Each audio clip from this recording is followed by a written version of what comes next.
온라인 간편 교육편. 농업농촌의 공익기능 증진과 농업인의 소득 안정을 위해 있는 농업. 열심히 땀 흘리는 농업인을 위해 농림축산식품부에서는 공익직불제를 시행하고 있습니다. 본 교육은 공익직불제도 농업인 의무교육을 위해 제작된 교육 영상입니다. 농업인 여러분께서는 잘 들으시고 실천해 주시기 바랍니다. 공익직불제도란 무엇일까요? 공익직불제도란 농업 활동을 통해 환경보전과 먹거리 안전, 농촌 공동체 유지 등과 같은 공익기능을 지속해서 창출할 수 있도록 농업인에게 보조금을 지원하는 제도입니다. 즉, 농업활동으로 공익기능 생산에 기여한 농업인에게 그에 대한 보상을 국가에서 직접 지급하는 것입니다.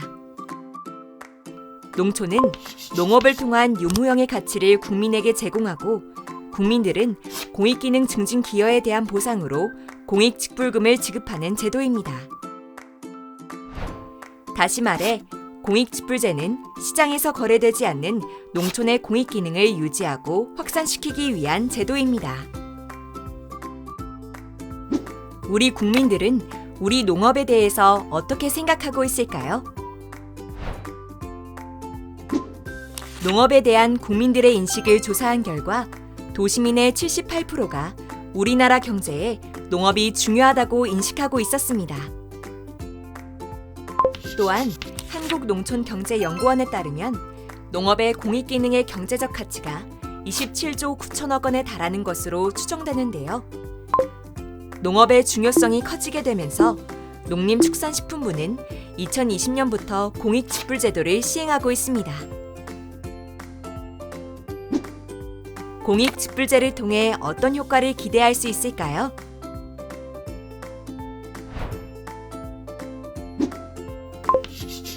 농업을 통해 생산된 유무형의 가치에 대한 정당한 보상을 지급함으로써 궁극적으로 농업, 농촌의 발전 및 국민의 삶의 질이 향상된다고 볼 수 있습니다. 국민들의 농업, 농촌, 농산물에 대한 인식이 지금보다 훨씬 좋아지게 되면 국민들은 농업, 농촌에서 발생하는 결과물에 대해 정당한 대가를 지불하는 것이 당연하다고 생각할 것입니다. 그렇게 되면 자연스럽게 농가 소득이 향상되고 소득의 증가는 공익기능 창출에 대한 강력한 동기부여가 됩니다. 이번에는 공익직불제의 종류와 지급 대상에 대해서 자세히 알아보겠습니다.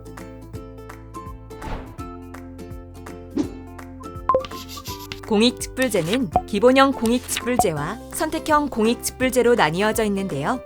기본형 공익직불제는 기존의 쌀 직불제와 반농업 직불제, 조건분리 직불제를 하나로 통합했고 소농직불금과 면적직불금 중 하나로 지급합니다. 선택형 직불제는 친환경 농업직불, 친환경 안전축산직불, 경관보전직불, 논활용직불로 구성되어 있으며 신청 방법은 종전과 동일합니다.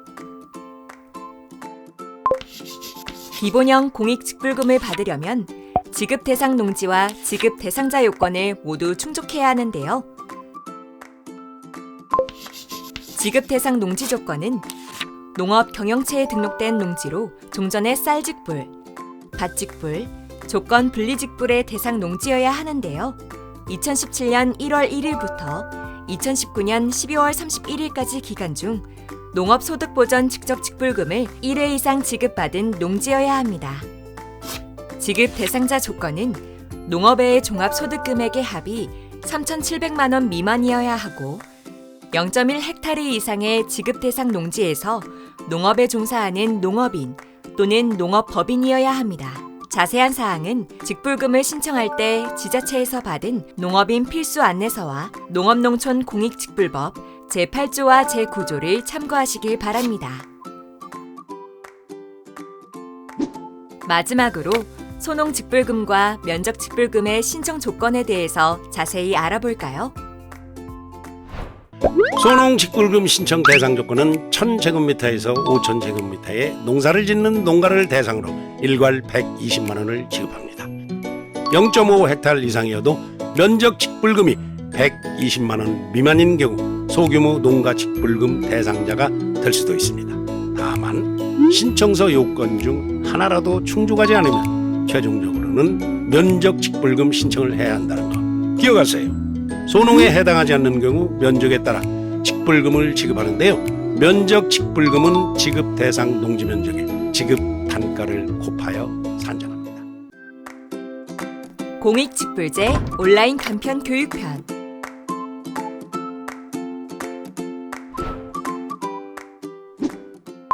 공익직불제 준수사항이란 기본형 공익직불금인 소농직불금과 면적직불금을 신청 등록한 농업인이라면 반드시 지켜야 할 실천활동을 말합니다. 생태계 보전과 마을 공동체 활성화, 영농활동 준수, 먹거리 안전 분야, 환경보호 등 총 5개 분야 17개의 준수사항이 있는데요. 17개의 공익직불제 준수사항을 자세히 알아보겠습니다. 먼저 생태계 보전 분야의 3가지 준수사항에 대해서 김응수 씨와 함께 알아볼까요? 공익직불금을 위한 17개의 실천사항 중 농지 형상 기능 유지에 대해 알려드리겠습니다. 농지의 형상 및 기능을 유지해야 합니다. 그러기 위해서 농지는 농작물을 재배하거나 휴경하는 경우에도 연간 1회 이상 경운하며 토양 관리를 해야 합니다. 농지는 이웃 농지와 구분이 가능하도록 경계를 설치하고 주변의 용수로, 배수로를 유지 관리해야 합니다.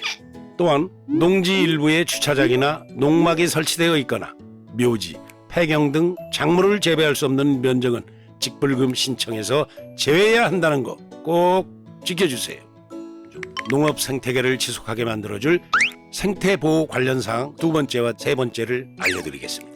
생태계를 교란시킬 수 있는 뉴트리아, 황소개구리, 큰잎 베스 등의 동물류와 돼지풀, 서양 등골나물, 털물 참새피 등의 식물류를 반입하거나 사육 및 재배를 하시면 안 됩니다. 또한 분명치 않은 병해충으로 작물이 피해를 입었거나 의심되는 병해충으로 발견했을 경우에는 꼭 관할 지자체 등에 신고하셔야 더 큰 피해를 막을 수 있습니다. 농촌 공동체 문화 계승을 위한 마을 공동체 활성화 분야의 2가지 준수사항은 무엇일까요? 공익직불금을 위한 17개의 실천사항 중 농촌 공동체를 활성화시킬 마을 공동체 활동 관련 사항 2가지를 알려드리겠습니다. 마을 주변 영농 생활 폐기물 수거의 날을 정하여 이웃과 함께 마을을 깨끗하게 관리하거나 생태계 교란 식물의 제거 활동, 농경문화 개성을 위한 공동활동과 마을 축제 등을 진행하여 마을 공동체 공동활동에 적극적으로 참여하시길 바랍니다. 함께 참여하여 수거한 영농 폐기물과 생활 폐기물은 땅에 묻거나 불에 태우는 행위, 농지에 방치하는 행위 등은 하면 안 되고 반드시 수거업체를 통해 수거 및 폐기하여야 합니다. 다음으로 경영체 역량 강화를 위한 영농활동 준수 분야의 3가지 준수사항에 대해서도 설명을 들어보겠습니다. 첫 번째, 영농일지를 작성 및 보관해야 하는데요. 농자재 구입, 사용, 작물 수확, 판매 등을 비롯한 기타 영농활동 내용을 재배 기간 동안 매월 1회 이상 기록해야 합니다. 여기서 잠깐! 영농일지는 어떻게 작성하나요?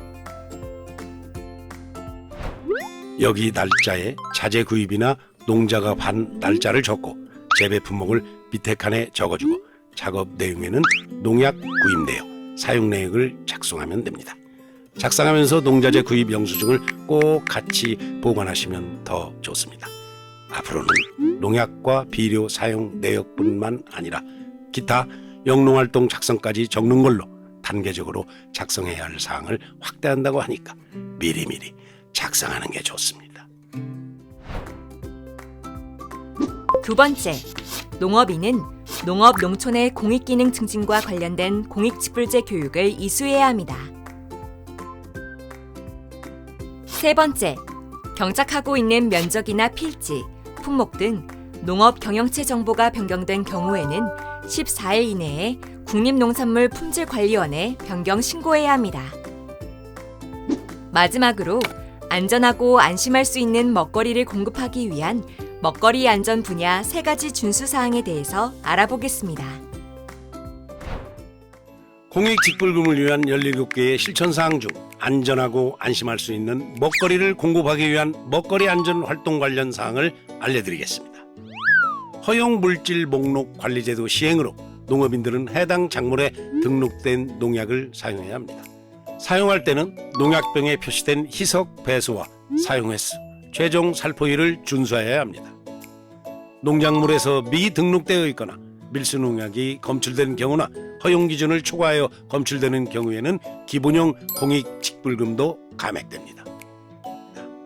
깐 도라지나 깐 밤 등 변색 방지를 위해 이산화황 등 첨가물을 과다 사용하지 않고 기타 유해물질 잔류 허용 기준을 준수해야 합니다.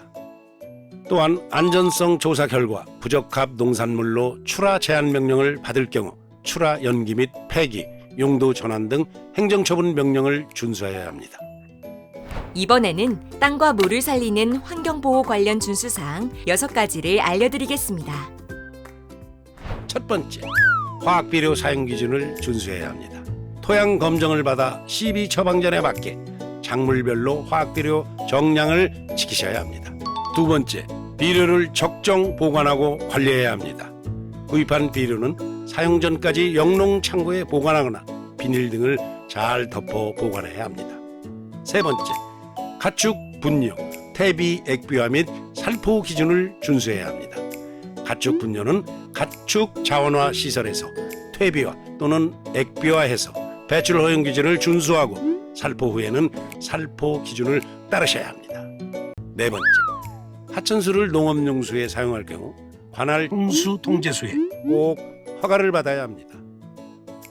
다섯 번째, 지하수를 농업용수로 사용할 경우 지자체에 신고하고 허가를 받아야 사용 가능합니다. 여섯 번째, 공공수역에 농약이나 가축 분뇨를 배출해서는 안 됩니다. 농업용수로, 하수관로, 지하수로, 하천 등의 공공수역을 청정하게 지켜주십시오. 지금까지 5개 분야 17가지 준수사항을 살펴봤습니다. 공익직불제 준수사항을 지키지 않으면 기본형 공익직불금 총액의 5에서 10%를 감액해서 지급하는데요. 동일한 준수사항을 반복해서 위반하거나 여러 개를 동시에 위반한 경우에는 각 감액률을 합산한 후 감액해서 지급하니 주의하셔야 합니다. 공익직불제 온라인 간편 교육편.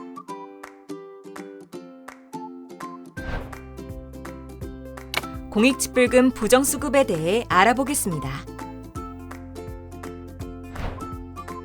공익직불금 부정수급이란 공익직불금 등록자가 행정기관에 기만해 거짓이나 그 밖의 부정한 방법으로 공익직불금을 신청 등록하여 수령한 경우를 말합니다. 다만 착오 또는 경미한 과실로 사실과 다르게 등록하거나 잘못 수령한 경우에는 부정수급자로 처리하지 않고 지급한 공익직불금의 전부를 환수합니다. 그렇다면 공익직불금의 부정수급 위반자에 대해서 알아볼까요? 거짓이나 그 밖의 부정한 방법으로 공익직불금을 신청하거나 수령한 자, 공익직불금 등록 신청 서류의 내용이 거짓임을 알고도 증명하여 준 자, 거짓이나 그 밖의 부정한 방법으로 공익직불금 등록을 신청하거나 변경신고 등을 한 자, 직무상 알게 된 정보를 다른 사람에게 제공 또는 누설하거나 해당 목적 외의 용도로 사용한 자는 1년 이하의 징역 또는 1천만 원 이하의 벌금이 부과될 수 있습니다. 또한 조사나 수거, 열람 등을 거부, 방해, 기피하는 경우, 등록사항 또는 준수사항과 관련된 서류 등을 보관하지 않은 경우에도 과태료가 부과될 수 있으니 주의하셔야 합니다. 또한 부당이득금 환수와 제재 부과금, 가산금, 등록 제한 등과 같은 행정처분도 내려질 수 있으니 참고하시길 바랍니다. 마지막으로 부정수급 처벌 강도에 대해서 알아보겠습니다. 농업인 박 씨가 A 농지에 대해 부정수급한 20만 원을 포함해 올해 수령한 전체 기본직불금 금액이 200만 원일 경우 박 씨는 1년 이하의 징역 또는 1,000만 원 이하의 벌금과 수령금 200만 원 전액 환수, 제재 부과금, 등록 제한 행정처분 이렇게 총 4가지의 처벌을 모두 받게 됩니다. 부정수급이 되면 농업인이 받는 처벌 강도가 높으니 부정수급이 되지 않도록 실제 농사 짓는 면적만 직불금을 신청하시고 수령하시면 됩니다. 공익직불제도는 우리 농업농촌에서 공익기능을 지속적으로 유지할 수 있도록 국가가 보조금을 주는 좋은 제도이니만큼 우리 모두가 잘 지켜주셨으면 합니다.